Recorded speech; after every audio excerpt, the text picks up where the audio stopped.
नमस्कार। BCom part 3 के सभी स्टूडेंट्स का Mahavir Singh associate professor in ABST का अभिवादन। प्रिय विद्यार्थियों, ITC मतलब इनपुट टैक्स क्रेडिट के बारे में अपन ने सारे सेक्शन 16, 17, 18, 20 इन सेक्शंस के बारे में रूल्स 36, 37, 39, 40, 42, 43, 44 इन रूल्स के बारे में भी अपन ने बहुत अच्छी तरह से अध्ययन किया है और कई प्रकार के प्रोविजंस ITC के बारे में हैं अलग अलग सिचुएशन के अनुसार। उन सब का अपन ने अध्ययन करने के बाद अब हम प्रैक्टिकल फील्ड में उतरते हैं, जहाँ पर हम बहुत सी ऐसी प्रॉब्लम्स लेंगे जो कि उन प्रोविजन से संबंधित हैं और उससे आपके बहुत से कंसेप्ट क्लियर हो जाएंगे। ये जो पहली प्रॉब्लम अपन लेते हैं, इस प्रॉब्लम के अंदर आपको सेक्शन 16 के अंतर्गत जो एलिजिबिलिटी कंडीशंस बताई हुई हैं उनमें से कुछ कंडीशंस के बारे में इसके अंदर आपको प्रॉब्लम दी हुई मिलेगी। तो यहाँ पर देखिए एक क्वेश्चन है कि भैया जून 2020 माह में आपको क्रय के विभिन्न इनपुट्स के संबंध में आपसे जो है वो ये जानना चाहता है कि इसकी राशि का निर्धारण जो है वो कैसे किया जाए। तो यहां देखिए जून माह की बात है ये। तो इसमें सबसे पहला जो आइटम है वो ये दिया हुआ है कि purchases of goods from HMT limited, invoice of HMT limited is received in the month of June 2020 but goods were received in the month of जुलाई 2020 15,000। क्या ये इनपुट टैक्स क्रेडिट इसकी मिलेगी? CGST SGST मिला के 15,000 रुपये हैं। रूल हमारा क्या है? हमारा सेक्शन 16 के अंतर्गत ये जो नियम दिया हुआ है वो ये है कि जो माल है, जो इनवॉइस उसने जारी किया है, तो उस इनवॉइस के संबंध में कोई ITC तभी मिल सकती है जबकि माल वास्तव में प्राप्त हो गया हो। चूंकि जून माह के अंदर वो पूछ रहा है, माल जुलाई में प्राप्त हुआ, तो कोई ITC नहीं उपलब्ध होगी जून महीने के अंदर इसको, क्योंकि ये कंडीशन है कि ITC लेने के लिए माल प्राप्त हो जाना चाहिए और चूंकि माल जून में प्राप्त ही नहीं हुआ तो no ITC in the month of June. Next, हाँ जुलाई में मिल जाएगी, कोई बात नहीं, लेकिन जून में नहीं मिलेगी। जब तक माल प्राप्त नहीं होता है तब तक ITC नहीं मिलती है, तो जून मंथ में नहीं मिलेगी। Goods purchased against valid invoice from J&K, tax has been deposited by J&K limited, ABC Limited has made payment to J&K Limited for such purchases in the month of July 2020। यहां पर situation क्या है देखिए, ध्यान देना। बिल्कुल goods purchase valid invoice के अंतर्गत, टैक्स इनवॉइस के अंतर्गत माल खरीदा गया। J&K लिमिटेड ने टैक्स सरकार के खजाने में जमा करा दिया। ABC लिमिटेड ने J&K लिमिटेड को पेमेंट जून मंथ में नहीं किया था, जुलाई में किया। तो कंडीशन क्या है? एलिजिबिलिटी कंडीशन ये है कि 6 महीने तक तो पेमेंट हो ही जाना चाहिए ना। तो पेमेंट तो उसने जून के बजाय जुलाई में किया है, कोई बात नहीं, 6 महीने में कभी भी पेमेंट कर सकता है। तो इसलिए ये जो कंडीशन है वो तो पूरी हो जाती है। पेमेंट ABC लिमिटेड द्वारा पेमेंट करना कोई महत्वपूर्ण नहीं हुआ, क्योंकि यदि 6 महीने के अंदर पेमेंट नहीं करता तब वो होती बात। लेकिन यहाँ तो उसने पेमेंट जुलाई में कर दिया, कोई दिक्कत वाली बात नहीं, जुलाई में कर दो। लेकिन ABC लिमिटेड जो J&K लिमिटेड द्वारा टैक्स जमा कराना जरूरी है और वैलिड टैक्स इनवॉइस होना जरूरी है, तो ये कंडीशन पूरी करता है, इसलिए एलिजिबल हो जाएगा। Next, goods purchase against valid invoice from KLM limited से माल खरीदा, बिल्कुल वैलिड इनवॉइस था। Tax has been deposited, KLM ने डिपॉजिट करा दिया टैक्स। ABC लिमिटेड ने KLM लिमिटेड को इस प्रकार के जो है वो जुलाई में पेमेंट किया, कोई बात नहीं है, वैलिड है। Payment for such purpose in the month of has made the payment, कोई बात नहीं। जुलाई 2020 में करो तो क्या दिक्कत है। लेकिन इसके अंतर्गत क्या है, वैलिड इनवॉइस था from KLM limited has been deposited by the KLM limited, ABC has made the payment to KLM limited for such purpose in the month of July. इससे कोई फर्क नहीं पड़ा, इसलिए ये वैलिड चीजें हैं। Goods purchase from A composition dealer who has issued invoice but not valid tax invoice, निश्चित रूप से वो वैलिड टैक्स इनवॉइस जारी कर भी नहीं सकता। वो जो टैक्स इनवॉइस जो है वो टैक्स इनवॉइस तो वो जारी कर ही नहीं सकता, क्योंकि वो कंपोजिशन योजना का डीलर है, वो नॉर्मल जीएसटी का डीलर नहीं है।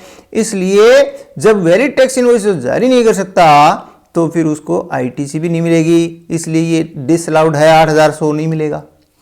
गुड्स परचेज्ड विदाउट इनवॉइस, तो बिना इनवॉइस के तो गुड्स खरीदा है, वैलिड डॉक्यूमेंट थोड़ा जरूरी होता है ना, तो डॉक्यूमेंट है ही नहीं, इसलिए not allowed. Goods purchase from XYZ limited, entire payment has been made by ABC limited to XYZ limited for such supply but tax has not been deposited by the XYZ limited. Conditions को follow नहीं किया। Condition ये होती है कि माल प्राप्त हो जाना चाहिए। नंबर 2, जो टैक्स है वो सप्लायर के द्वारा सरकार के खजाने में जमा हो जाना चाहिए, और वैलिड टैक्स इनवॉइस होना चाहिए। वैलिड टैक्स इनवॉइस होना चाहिए, रेसिपिएंट को माल मिल जाना चाहिए, और सप्लायर के द्वारा टैक्स जमा करा देना चाहिए। और जो पेमेंट है उसकी कोई खास बात नहीं, 6 महीने के भीतर की उधार दी जा सकती है, इसलिए इसके ऊपर नहीं मिलेगा, ये 81,000 रुपए की आईटीसी नहीं मिलेगी।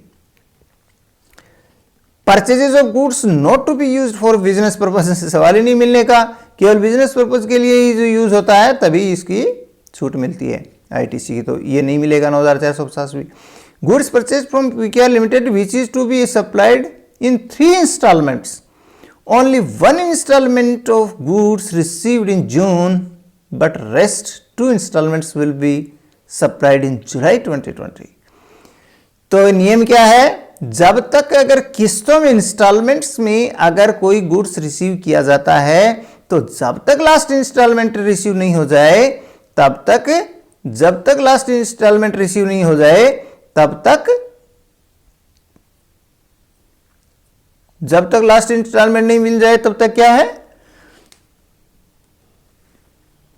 उस पर आईटीसी प्राप्त नहीं होगी। बिल्कुल आईटीसी प्राप्त नहीं होगी, ये बात अपने को विशेष तौर से इसमें ध्यान रखने की है। और इसके बाद में बस ये हो गई बात, तो 5,400 रुपये भी छूट नहीं मिलेगी। तो अब अपन इसको देख लेते हैं। ये देखिए आप, इनपुट टैक्स क्रेडिट के बारे में ये आपको 32,400 वाली मिली, 21,600 वाली मिली। तो ये 2 ही चीज़ें आपको मिली, 32,400 वाली और 21,600 वाली। 32,400 और 21,600 की 2 ही आईटीसी की छूटें मिली, क्योंकि पहले वाले के अंदर क्या है कि माल नहीं मिला था, इसके बाद में 8,100 में वैलिड इनवॉइस नहीं था, राइट, और विदाउट इनवॉइस था, और फिर ये 81,000 रुपये जो है वो उसका डिपॉजिट नहीं करवाया था उसने टैक्स को, 2,450 रुपये नॉन बिजनेस यूज था, और 5400 रुपये इंस्टॉलमेंट पूरी नहीं मिली थी माल की। इसलिए केवल 2 ही चीज़ें हैं, वो ही इनका जोड़ है, वो 54,000 रुपये आ जाएगा। और ये क्या हो जाएगा, इनपुट टैक्स क्रेडिट हो जाएगी। नेक्स्ट क्वेश्चन नंबर 2 लेते हैं। जैसे मई 2020 माह के दौरान XYZ लिमिटेड द्वारा प्राप्त किए गए निम्नलिखित इनपुट्स के समय इनपुट कर जमा की राशि गणना करो। ये भी सिचुएशन इसी तरीके की है जब आपको सेक्शन 16 और सेक्शन 17(5), देखिए आपको ध्यान होगा 17(5) में वो इस प्रकार के माल या संपत्तियां या इनका उल्लेख किया गया है जो कि कोई इनपुट्स प्राप्त होते हैं, तो ऐसे इनपुट्स के ऊपर वो छूटें नहीं मिलती हैं, या जैसे नष्ट हो जाए, खराब हो जाएं। इसी तरीके से जो है वो जैसे फूड एंड बिवरेजेस था, है ना, तो कोई अचल संपत्ति मूवेबल प्रॉपर्टी के संबंध में कोई इनपुट्स थे, तो बहुत से ऐसी कंडीशंस थी जिनके अंतर्गत वो नहीं मिलती है ना। चलिए साहब देख लेते हैं अपन एक एक को। जैसे purchased food and beverages from Bansal caterers to be used in dealers meet. अब ये फूड एंड बेवरेजेस है, इनका यूज कहाँ हो रहा है? डीलर्स की कोई मीटिंग बुलाई उसके अंदर हो रहा है, मिलने का सवाल ही नहीं है। यदि यही फूड बेवरेजेस आगे किसी सप्लाई के अंदर यूज किए जा रहे हों तब हम कर सकते हैं। Goods used in the repairs of office building, cost of such repair is debited to profit and loss account. नियम क्या होता है कि यदि, वैसे तो एक सीधी सी बात है कि किसी अचल संपत्ति इमोबल प्रॉपर्टी जैसे बिल्डिंग, उसके ऊपर कोई भी एक्सटेंशन के समय में खर्चा किया जाता है तो वो कैपिटल एक्सपेंडिचर का वो खर्चा होता है जिसके ऊपर कोई आईटीसी उपलब्ध नहीं होती है। लेकिन यहाँ पर रिपेयर है और रिपेयर को भी P&L अकाउंट के अंदर डेबिट कर दिया जाए उस खर्चे को, तभी वह उसके ऊपर आईटीसी वैलिड होती है। तो ये इसने कह दिया कि भाई ये है, इसको डेबिट कर दिया तो बिल्कुल ये मिल जाएगी। ये राशि 3,200 रुपये है, वो मिल जाएगी। Goods used in the construction of extension of office building, नहीं मिलेगी, ये छूट नहीं मिलेगी, यानी इसकी क्रेडिट नहीं मिलेगी। Inputs used in the manufacture of goods for sale, बिल्कुल बिक्री के लिए काम में आ रहा है, सप्लाई से संबंधित माल के संबंधित इनपुट्स हैं तो इनके पता मिलती ही है। Use of packing material in manufacture of goods, बिल्कुल वस्तु के निर्माण के लिए है तो बिजनेस पर्पज के लिए है। Goods destroyed due to natural calamities, तो ये वो सामान है, माल है जो खरीद कर ले आए होंगे, पड़ा था गोदाम में और कोई न कोई प्राकृतिक संकट आया, नष्ट हो गया, तो फिर नष्ट हुए माल की कोई भी आईटीसी नहीं मिलती। चोरी हो गया, नष्ट हो गया, आग से जल गया, कुछ भी हो गया तो वो गया बस, उसके ऊपर कोई आईटीसी नहीं मिलती।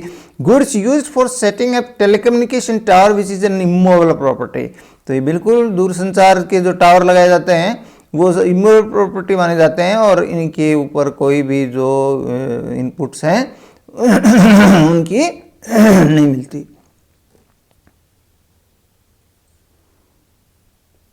इसके बाद में आता है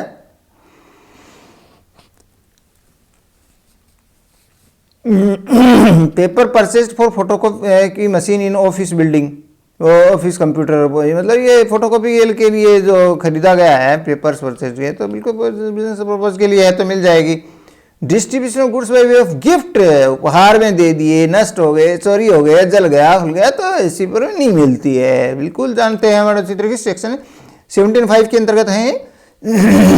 इनपुट्स स्टॉलन फ्रॉम द, ये भी सेक्शन 17.5 के अंतर्गत आ गया। कोई फैक्ट्री स्टोर से वो चोरी हो गया तो उसके ऊपर भी नहीं मिलती है। तो ये नीचे आपको इसके सॉल्यूशन दे दिया गया है और विद रीजंस आपको बता दिया गया है कि भाई ये क्यों मिलेगी क्यों नहीं मिलेगा, राइट। ये नीचे नोट भी आपको बता दिए गए हैं तो इनके बारे में आप प्राकृतिक संकट से ये सब आपको बता दिया गया है। इसके बाद में नेक्स्ट क्वेश्चन अपन लेते हैं, नेक्स्ट क्वेश्चन लेते हैं, क्वेश्चन नंबर 3। एक पंजीकृत व्यापारी मेसर सोन एंड कंपनी अपने ग्राहकों को कर मुक्त ठीक है, फ्री, टैक्स फ्री में लगी हुई है, लेकिन 12 जून 20 को एक कर मुक्ति सूचना निर्दिष्ट करके उनको कर योग्य घोषित कर दिया गया और कंपनी को जो है वो 20 जुलाई 2020 को कर का भुगतान करना, निम्नलिखित सूचना से जून माह के लिए जमा की पात्रता का निर्धारण कीजिए।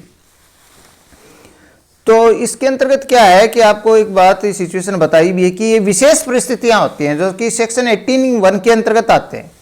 ये सेक्शन 18(1) के अंतर्गत क्या होता है कि जब कोई जैसे सेक्शन 18(1) है, 18C है, 18(1)C है, तो जैसे 18(1) के अंतर्गत जैसे ये है कि मान लीजिए कोई जो सेक्शन 18(1) का ये है कि वो माल को टैक्सेबल घोषित कर दिया जाता है। ये इसी तरीके से उसमें कंपोजिशन योजना के अंतर्गत आ जाता है, कंपोजिशन योजना से मतलब टैक्सेबल उसमें आ जाता है, नॉर्मल जीएसटी के अंतर्गत आ जाता है, तो वो सेक्शन 18(1) के अंतर्गत ये सिचुएशन आती है।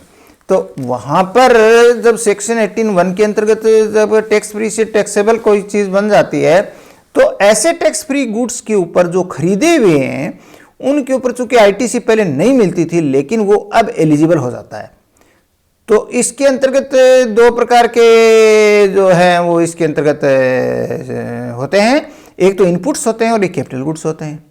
चलिए साहब, इनपुट्स होते हैं तो जस्ट प्रीसीडिंग डेट को, जिस डेट को वो टैक्स ब्रैकेट में आता है, कर योग्य हो जाता है, उससे तुरंत पहले जो स्टॉक होता है, उस स्टॉक के ऊपर जितनी इनपुट टैक्स क्रेडिट होती है वो उसको अवेलेबल हो जाती है।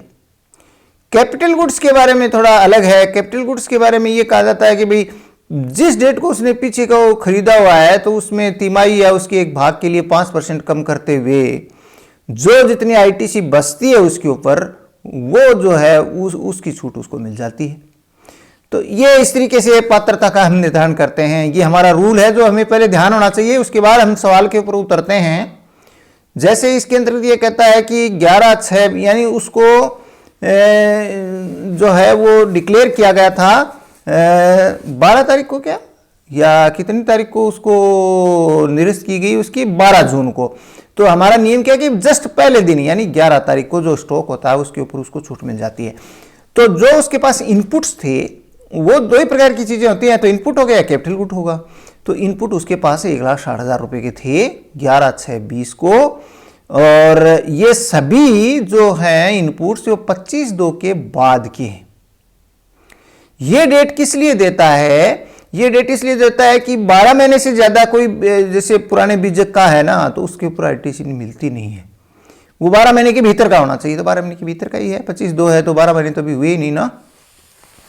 तो इसलिए 1,60,000 के ऊपर जो आईटीसी जो दी हुई है, इसलिए ये आईटीसी जो दी हुई है ये 19,200 रुपये है, और ये आईजीएसटी है 12% के हिसाब से 19,200 ही होती है, तो ये 19,200 उसको मिल जाएगी। बिल्कुल ठीक है, आईजीएसटी के अंतर्गत आ जाएगा, उसके लिए वैलिड है। फिर है value of inputs content in semi finished goods lying in stock as on 11/6/2020 but only inputs value 1,37,000 in semi finished goods were procured on or after 10/6/19। तो अब देखिए 10 ये कहता है कि भाई 2,16,000 रुपए का था, लेकिन केवल 1,37,000 रुपए का ही जो इनपुट्स थे ना, वो इनपुट्स इसने 10/6/19 के बाद खरीदे थे, यानी 12 महीने के भीतर के हैं। उससे पहले इसका मतलब बाकी जो है वो 12 महीने के भीतर के नहीं है। तो 1,37,000 रुपये विद इन 12 मंथ्स के हैं, उनके ऊपर तो जितनी आईटीसी बनती है वो मिल जाएगी और बाकी के ऊपर नहीं मिलेगी। तो 1,37,000 रुपये जो है ये तो चूंकि पूरे के ऊपर है, तो हमें यह देखना है कि 1,37,000 रुपये के ऊपर 12% की दर से जितनी बनती है, कितने परसेंट के हिसाब से 1,37,000 रुपये के ऊपर 12% से जो बनती है वो दोनों में आधी आधी कर देंगे बस। ठीक है, तो ये अपने को ध्यान करना है यहां पर। चलिए साहब आगे देखिए, inputs received on 26/12/19 lying in finished goods in stock on 11/6/20 2,48,000 रुपये की तो वैल्यू है, और ये 14,880 और 14,880 है, तो इसमें तो कोई दिक्कत ही नहीं है। ये दोनों जो हैं वो सीजीएसटी और एसजीएसटी वैलिड हैं बिल्कुल। इनपुट्स रिसीव्ड ऑन 26/12 को प्राप्त हुए हैं इनपुट्स, और 26/12/19 को प्राप्त हुए हैं, इसलिए कोई दिक्कत नहीं है। 6 महीने 12 महीने के भीतर के हैं, और इसके अलावा जो है वो बिल्कुल 12 महीने के भीतर के हैं, और स्टॉक के अंदर ऐसे जो माल है वो 11/6/20 को जो है वो ये है, और इसके ऊपर ये पूरी 14,880 मिल जाएगा दोनों के अंदर, है ना CGST. Capital goods procured on 6/12/19 was exclusively used in supplying exempted goods के अंदर उसका काम में लिया जा रहा था, लेकिन अब चूंकि उसको जो है वो टैक्स ब्रैकेट के अंदर आ गया, टैक्सेबल सप्लाई में वो आ गया, तो वो 9,60,000 रुपये जो है वो टैक्सेबल ब्रैकेट में आ गया, और इसके ऊपर जो आईजीएसटी है वो 1,15,200 की थी। ठीक है, ये आईजीएसटी 1,15,200 की थी।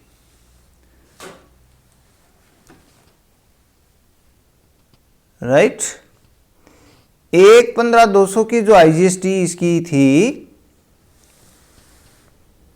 कैपिटल गुड्स ये मिले, तो इनके इसको भी अपन उसी तरीके से कर देंगे कि यहां पर देखिए 6/12/19 है, तो 12 में 1 तिमाही हुआ और तीसरे महीने पर 2 तिमाही हुई और फिर छठे महीने में 3, तो 3 तिमाही का मतलब 15% से, तो 15% से अपन कम करके ये जो 1,15,200 है उसको 15% कम करके और IGST के अंदर बाकी बची हुई राशि जो है वो उसके लिए एलिजिबल हो जाएगी।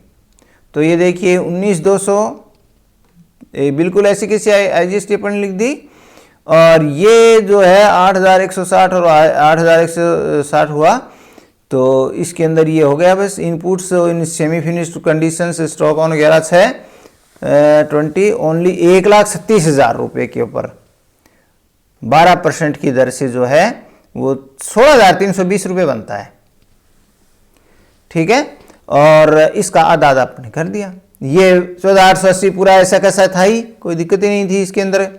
कैपिटल गुड्स के बारे में अब देखिए आप, on 6/12 for use in exclusive exempt supply है, और इसके बारे में नीचे आपको बता भी दिया गया है कि भाई पूंजीगत सामान का उपयोग विशिष्ट रूप से पूर्णतः करेगा, किंतु 11/6 को करयोग्य होने के बाद में इसको प्रत्येक तिमाही में 5% कम करते हुए जो है वो जितनी राशि आती है वो अपन इसके अंदर मेंशन कर देंगे कि भाई ये 12% कम करते हुए, और इसका बनता है 97,920 रुपये। ये IGST के अंतर्गत कर दिया, 97,920 IGST में आ जाएगा और टोटल में तो आगे लिख ही देंगे। इस तरीके से CGST 23,040, SGST 23,040 और IGST 1,17,120 रुपये जो है वो उसको ITC उपलब्ध हो जाएगी।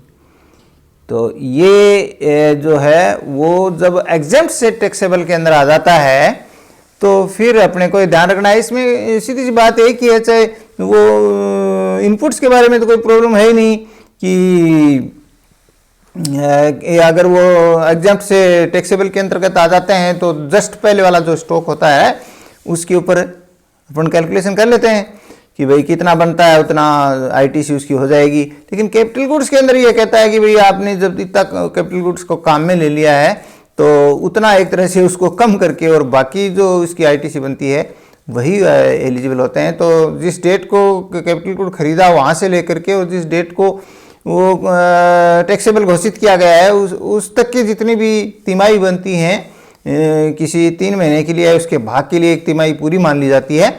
इस आधार पर अपन इसको कम करते हैं तो ये राशि आती है। तो ये